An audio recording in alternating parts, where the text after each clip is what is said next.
हुजूर क़यामत के दिन आगे आगे ना, हमारे आगे आगे खुशखबरी देंगे, कहेंगे तुम फिक्र ना करो, आ जाओ मैं तुम्हें बख्शवाता हूँ, मैं तुम्हारी सिफारिश, आ जाओ पीछे पीछे। हुजूर न पेश हक मुजदा शफाअत का सुनाते जाएंगे। यकीन करें बरेली के इमाम को भी बड़ा ही रंग आता है बयान करने का। कहने लगे आप रोते जाएंगे।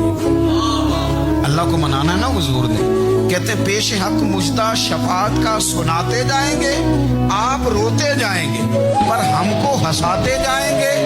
बाग़े जन्नत में मुहम्मद मुस्कुराते जाएंगे, फूल रहमत के गिरेंगे हम उठाते जाएंगे, और हश्र में होगा हमारा दाखिला इस शान से हम या रसूल अल्लाह का नारा लगाते जाएंगे। हम या रसूल अल्लाह का नारा। इमाम राजी कहते हैं हुजूर ने एक रुक्का पकड़ा, छोटा सा, एक बंदे को लोग दोज़ख में लेके जा रहे हैं। अच्छा मुझे एक बात बताओ, फैसला पहले हो गया है, अल्लाह के सामने हुआ है और फैसला हो गया और तय हो गया कि दोज़ख में जाना है। वो करीब पहुंच के दोज़ख के, तो हुजूर ने देख लिया और बताया किसने? हजरत आदम ने।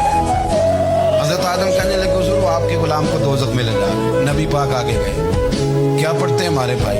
हुजूर ने मुझे उनसे छुड़ा के छोड़ दिया। नबी पाक सल्लल्लाहु अलैहि वसल्लम आगे के इधर आओ, कहाँ लेके जा रहे हो?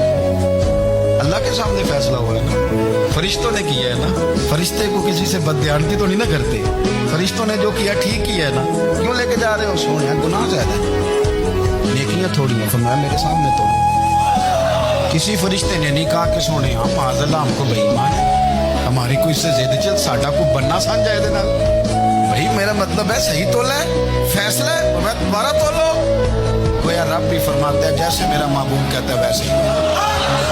कोई नहीं दोबारा तोल लो, कोई हर्ज नहीं, तोलो ना दोबारा। फरिश्ते दोबारा आएंगे, उन्होंने दोबारा तोला, एक पलड़े में नेकियां एक पलड़े में गुनाह।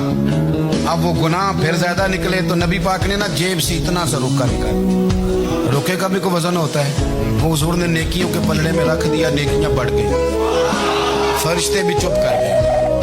चलो भाई जन्नत में।